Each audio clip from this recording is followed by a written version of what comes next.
Hello दोस्तों, नमस्कार। आज 22 मई 2023 है और आज का दिन महाराणा प्रताप की जयंती है। पूरे देश में विभिन्न जगहों पर जैसे हरियाणा, हिमाचल प्रदेश, राजस्थान और अन्य जगहों पर उनकी जयंती धूमधाम से मनाई जा रही है। तो दोस्तों, इसी उपलक्ष्य में मैं आज आपके समक्ष प्रस्तुत हूं और मेरा टॉपिक है कि क्या महाराणा प्रताप ने मुगल सम्राट अकबर को हराया था। क्योंकि आजकल जोर शोर से यह प्रचलन में है कि महाराणा प्रताप ने मुगल सम्राट अकबर को बहुत सारे युद्धों में हराया, इवन हल्दी घाटी में भी हराया था। तो आज हम लोग इस पर मीमांसा करेंगे कि आखिर असली तथ्य क्या है। दोस्तों, मेरा लेसन प्लान है कि महाराणा प्रताप और मुगल सम्राट अकबर के बीच में जो हल्दी घाटी में और अन्य जगहों पर युद्ध हुआ उसके बारे में मैं जानकारी प्रस्तुत करूंगा। हल्दी घाटी में युद्ध का क्या कारण था और बाद में महाराणा प्रताप ने किस तरह से बारी बारी से जो राजपूताना का भूभाग था उन्हें पुनः कब्जा में लिया और अंत में उपसंहार कंक्लूजन। दोस्तों, आखिर अकबर की राजपूत पॉलिसी क्या थी। जैसा कि आप जानते हैं कि अकबर ने सुलह कुल की पॉलिसी अख्तियार किया था, अर्थात पीस टू ऑल। उन्होंने देखा कि हिंदुओं की यहाँ बहुसंख्यक आबादी है और उसके नेता राजपूत हैं और जब तक राजपूत से मैत्री भाव से संबंध स्थापित नहीं किया जाएगा तब तक हिंदुस्तान में मुगलों का साम्राज्य स्थायी नहीं हो सकेगा। उन्हें पता था कि 300 वर्षों के सल्तनत काल में किस तरह से सुल्तानों के खिलाफ राजपूतों और अन्य राजाओं ने लोहा लिया था और इसलिए राजपूतों के साथ में बेहतर संबंध स्थापित करने के लिए अकबर ने मैट्रिमोनियल रिलेशन स्थापित किया विभिन्न राजपूत राजाओं के साथ में। और जैसे कि अंबर के कछवार राजपूत भारमल, मानसिंह, भगवंत दास के साथ उन्होंने बेहतर संबंध स्थापित किया। भारमल की पुत्री हरकाबाई के साथ उन्होंने शादी किया। इसी तरह से अन्य राजपूत राजाओं के पुत्रियों के साथ उन्होंने वैवाहिक संबंध स्थापित किए। अपने पुत्र सलीम की शादी उन्होंने जोधाबाई से कराया, जो कि जोधपुर के राजा उदय सिंह की पुत्री थी। राजपूतों को बड़े बड़े ओहदे दिए गए, उन्हें 7,000 और 5,000 का मनसबदार बनाया गया। जैसे मानसिंह को बिहार और बंगाल का गवर्नर बनाया गया, भगवंत दास को उन्होंने लाहौर का ज्वाइंट गवर्नर बनाया और इसी तरह से विभिन्न राजपूत सरदारों को ऊंचे ऊंचे ओहदे से अकबर के द्वारा नवाजा गया। लेकिन जिन राजपूत राजाओं ने उनके खिलाफ विद्रोह किया उन्हें शक्ति से भी अकबर के द्वारा कुचला गया और इसमें मेवाड़ के सिसोदिया राजपूत ने जबरदस्त रूप से उनका विरोध किया और वो अंत तक अकबर की अधीनता स्वीकार करने के लिए तैयार नहीं हुए। 1568 ईस्वी में अकबर ने चित्तौड़ को सीज कर लिया और वहां के आसपास के इलाकों को उन्होंने अपने कब्जे में लिया।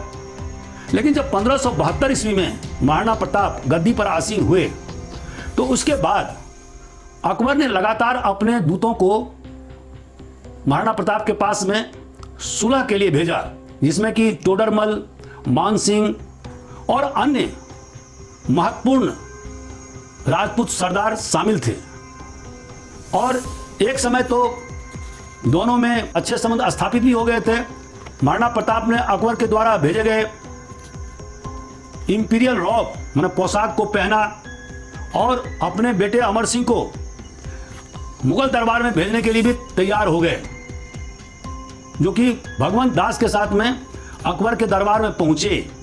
लेकिन दो बिंदुओं पर समझौता नहीं हो पाई। पहला, महाराणा प्रताप चाहते थे कि उन्हें चित्तौड़ का दुर्ग और उसके आसपास का इलाका जो मुगल के फौज ने 1568 ईस्वी में कब्जा किया था उसे वापस दिए जाएं और उन्हें मुगल के दरबार में व्यक्तिगत उपस्थिति से छूट दिया जाए। अब इन दोनों बिंदुओं पर समझौता नहीं हुआ और इसके कारण से दोनों में जबरदस्त रूप से तनातनी हुआ मनमुटाव हुए और यही कारण था कि 1576 ईस्वी में हल्दी घाटी का युद्ध मुगलों और राजपूतों के बीच में हुआ। दोस्तों, आखिर हल्दी घाटी का युद्ध जो 1576 ईस्वी में हुआ था, उसमें मुगलों की तरफ से सेनापति मानसिंह था, मतलब अंबर का कछवार राजपूत, और दूसरी तरफ मेवाड़ के सेना का नेतृत्व महाराणा प्रताप के द्वारा किया जा रहा था। महाराणा प्रताप के पास 3000 कैवेलरी मतलब घुड़सवार था और उसमें हकीम खान सूरी जो एक अफगानी थे, उनका भी एक दस्ता शामिल था। जबकि मुगल फौज में करीब 4000 कछवार राजपूत थे और उनकी तादाद 5 से 10,000 थी। इसकी जानकारी हमें उस समय के इतिहासकार अबुल फजल के किताब से मिलती है। इस युद्ध में करीब 500 भीलों का दस्ता भी महाराणा प्रताप के साथ में था और दोनों सेनाओं के बीच में जबरदस्त ढंग से युद्ध हुआ। शुरुआती दौर में मेवाड़ के सैनिकों का अपर हैंड था, उनकी जीत सुनिश्चित लग रही थी, लेकिन उसी समय मुगलों ने एक चाल खेला, एक अफवाह उड़ाई, और वह अफवाह यह थी कि स्वयं मुगल सम्राट अकबर रणभूमि में आ रहे हैं, और जिसके कारण से मुगलों की सेना पुनः एकत्रित हुई और उनकी जो रिजर्व फोर्स थी वो भी शामिल हो गई, और जिसके कारण से मेवाड़ की सेना को पराजित होना पड़ा। बहुत सारे राजपूत सरदार 1 बाय 1 मारे जाने लगे। इस बीच राजपूत सरदारों ने महाराणा प्रताप को फोर्स किया, मजबूर किया कि वह युद्ध क्षेत्र से चले जाएं, क्योंकि अगर वो जीवित रहेंगे तभी बाद में अकबर से या मुगल सेना से लोहा लिया जा सकेगा।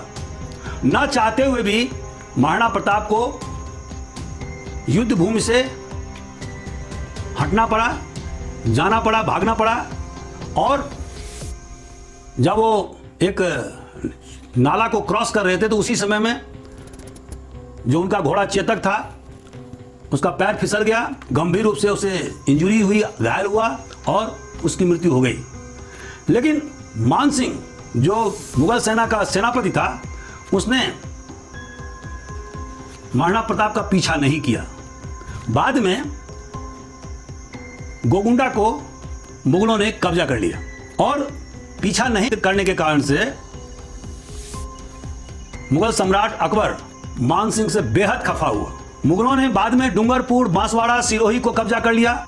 कुंभालगढ़ और उदयपुर को भी मुगलों के द्वारा कब्जा किया गया और इस तरह से महाराणा प्रताप को दर दर भटकने के लिए विवश कर दिया गया। अगर भीलों का समर्थन उनके साथ ना होता तो उनकी जान जा सकती थी या उन्हें सरेंडर करना पड़ सकता था। लेकिन भीलों के अदम्य साहस के कारण महाराणा प्रताप को जंगल में रहना पड़ा, लेकिन वह जीवित रहे, उन्होंने मुकाबला करना नहीं छोड़ा।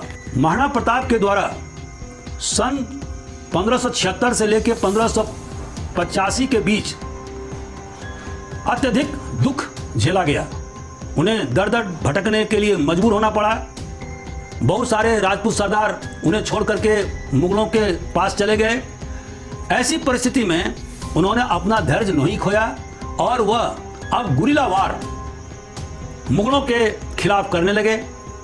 एक बार तो उन्होंने अब्दुल रहीम खान खाना के पूरे फैमिली को कब्जा कर लिया था, लेकिन उन्हें बाइज्जत रिहा किया। उनके साथ में किसी तरह का दुर्व्यवहार नहीं किया गया। महाराणा प्रताप के द्वारा जो गुरिल्ला टैक्टिक्स अपनाई गई थी, बाद में इसी गुरिल्ला टैक्टिक्स को मलिक अंबर ने अहमदनगर में और ग्रेट मराठा वॉरियर और किंग शिवाजी ने अपनाया और वह औरंगजेब को लोहे के चने चबा दिया।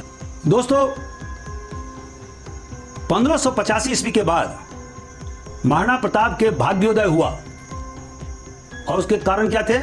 क्योंकि मिर्जा हकीम सम्राट अकबर का सौतेला भाई था, उसके द्वारा पंजाब में जबरदस्त ढंग से विद्रोह किया गया।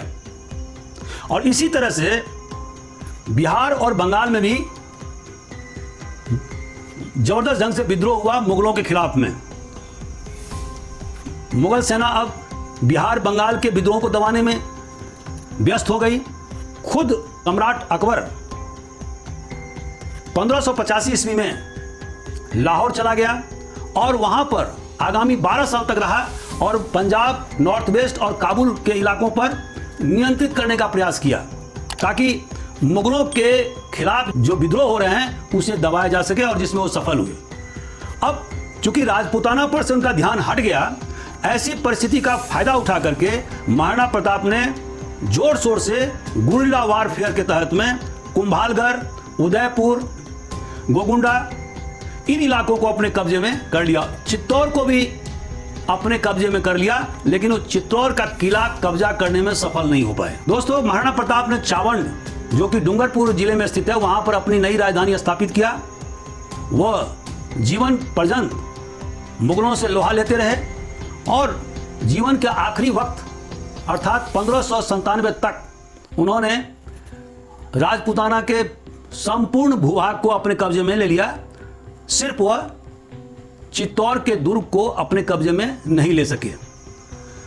मुगलों की राजपूत पॉलिसी को बाद में जहांगीर और शाहजहां ने अपनाया, उसे आगे बढ़ाया।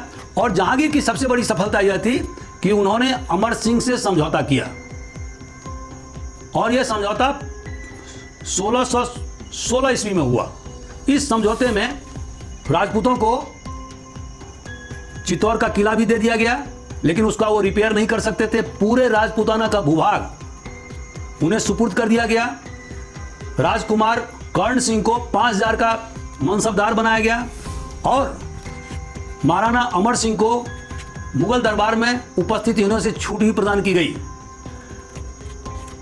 राजकुमार कर्ण सिंह 1500 सवार के साथ में मुगल बादशाह की खिदमत करेंगे।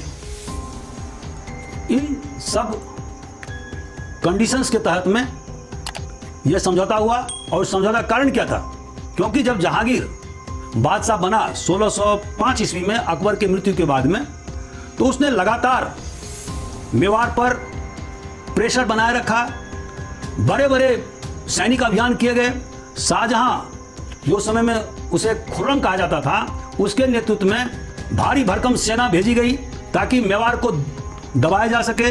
पूरा इलाका सुनसान हो गया, पूरी खेती बर्बाद हो गई, लोग मेवाड़ छोड़ करके दूसरे जगह भागने लगे।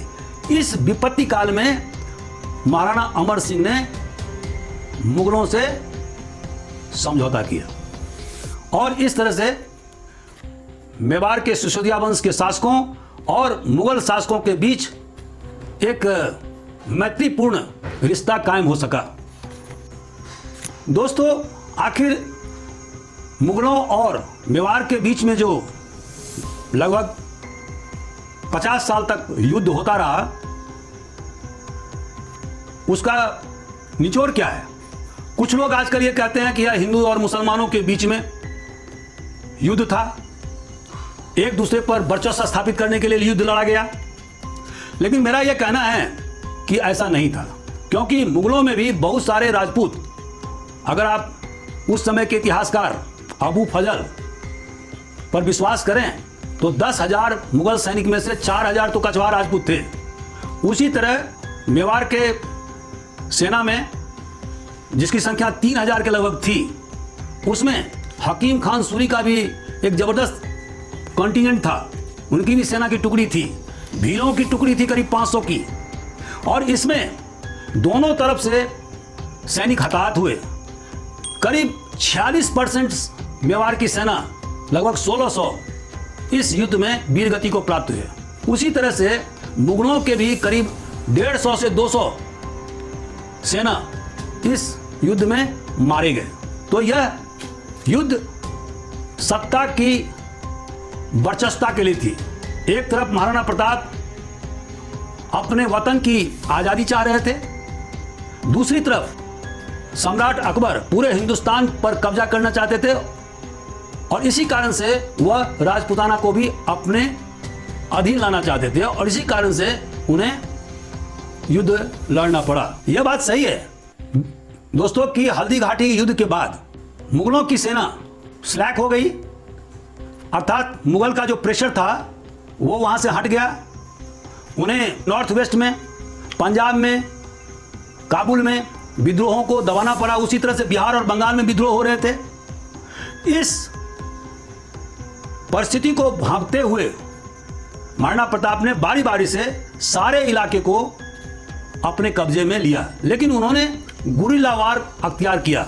उन्होंने डायरेक्ट पिच्ड बैटल मुगलों के साथ में नहीं किया, बल्कि उन्होंने गुरिल्ला वार के तहत में बारी बारी से सारे इलाके जैसे डूंगरपुर या बांसवाड़ा या सिरोही जो मुगलों ने पहले कब्जा किया था, उदयपुर, गोगुंडा, चित्तौड़, कुंभालगढ़, ये सारे इलाके जो उनके अधीन पहले थे उन सबको अपने अधीन कर लिया।